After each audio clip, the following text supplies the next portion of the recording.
would definitely do at least one dark, one medium, and one light. And you could do really with any colors that you want. Now, this is where I'm going to clean this brush. It's a good brush. I don't want it to get destroyed. I don't know what brand this is. I bought it on Amazon. It was really cheap. Okay. Now, this has like a reddish in it, and it goes way down, and it gets kind of darker. So I think what I'm going to do here is I'm going to do this darker burnt sienna, and I'm going to do the top part of this, that color, to match. See, it's almost the same color. Look at that. And I'm going to paint it.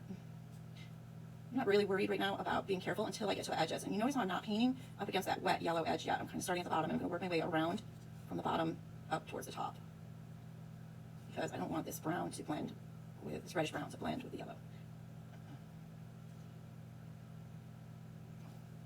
And the only thing that this does is it makes it, if I'm careful down here, it makes it so that I can, this will dry quicker, so that when I do my next round, it'll be more dry than it would be if I started in the middle and worked my way out. I'm blowing on it to dry it. You can use a, actually a lot of artists keep blow dryers in their studios so that they don't have to do that. I'm gonna need my glasses soon. If I want to do careful work, I have to wear glasses. I'm not wearing mine right now.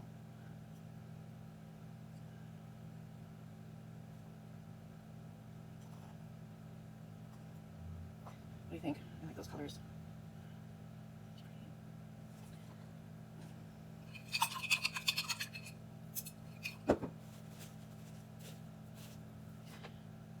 See how this looks like kind of dark brown here? I'm going to add dark brown in here like this. And actually, you notice that I'm kind of going value-wise. I'm going down the stick, so that the values that I'm using are getting darker as I go. Except I skipped green. That's okay. I'll use it in a minute.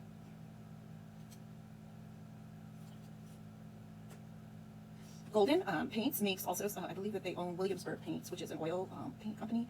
Again, it all operates right here in New York State in the town of Norwich.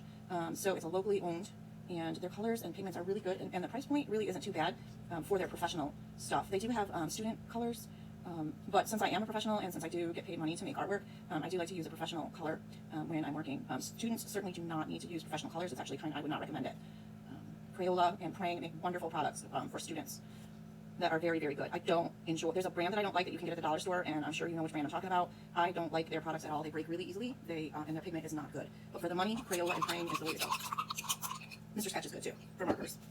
All right, now I'm going to come back in and do that green. There's really no green on here, but I want to make sure that I'm using some of the green in my picture, in my thing here, and I think I'm going to make this a really big block of green. Now, the color that you see that's green in the autumn, because remember this was an autumn theme, is actually usually darker than this. It's pine trees and evergreens in general was what you would see in the autumn, but I wanted to use this color because it's kind of a foresty green, and I really like this. I actually have a ginormous bottle of it somewhere that I bought because I use a ton of this green.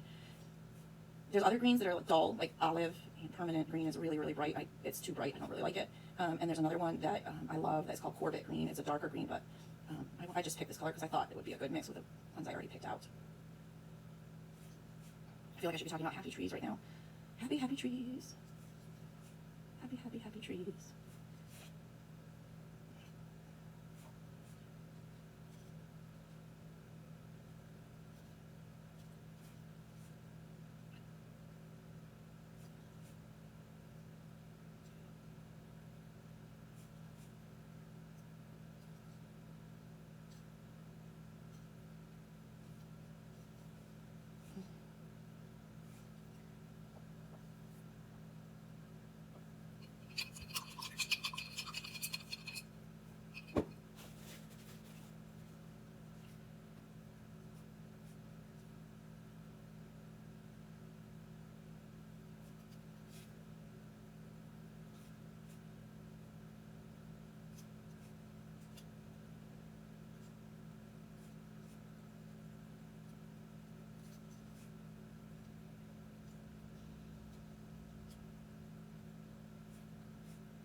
I'll set it down.